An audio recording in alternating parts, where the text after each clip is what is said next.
my name is Stephanie Butland and I'd like to give you a sneak peek into my new book, Lost for Words. I'm going to be reading the opening scene for you, so grab a cup of tea and get ready to meet Loveday. A book is a match in the smoking second between strike and flame. Archie says books are our best lovers and our most provoking friends. He's right, but I'm right too. Books can really hurt you. I thought I knew that the day I picked up the Brian pattern. It turned out that I still had a lot to learn. I usually get off my bike and wheel it on the last bit of my ride to work. Once you pass the bus stop, the cobbled road narrows, and so does the pavement in this part of York, so it's a lot less hassle that way.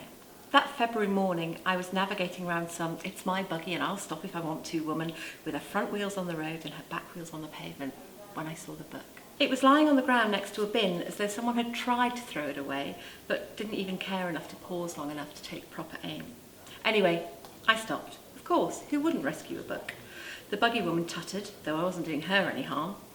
She seemed the type who went through her days tutting like a pneumatic disapproval machine. I've met plenty of those. They come with the nose ring territory. They'd have a field day if they could see my tattoos. I ignored her. I picked up the book, which was Grinning Jack. It was intact and a little bit damp on the back cover where it had been lying on the pavement, but otherwise in good nick. It had a couple of corners folded down neatly, making interested right-angled triangles. I wouldn't do that myself. I'm an honourer of books. And anyway, how hard is it to find a bookmark? There's always something to hand. Bus ticket, biscuit wrapper, corner off a bill. Still, I like that there are some words on a page that are important enough for someone to have earmarked them. Earmarked, in the figurative sense, has been around since the 1570s, in case you're interested, when you work within 5 metres of 4 shelves of dictionaries, encyclopedia and thesauri. It's just plain rude not to know shit like that.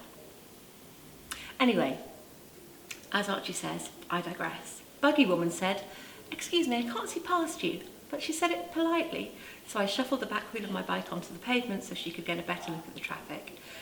And then I remembered not to make assumptions and judgments. Everyone is allowed to like poetry, even people who tut at cyclists. I said, "Is this your book?" It was on the ground.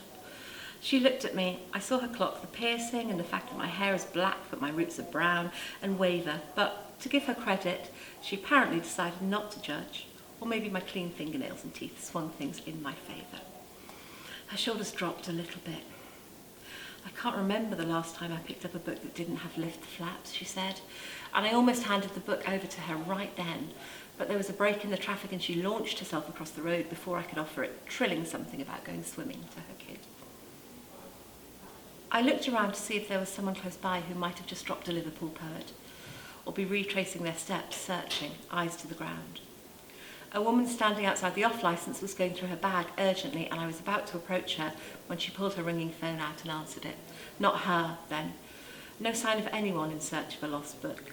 I thought about leaving it on the off-licence windowsill like you would with a dropped glove, but it doesn't take much in the way of weather to ruin a book, so I put it in the basket. Yeah, I have a bike with a basket on the front, what of it?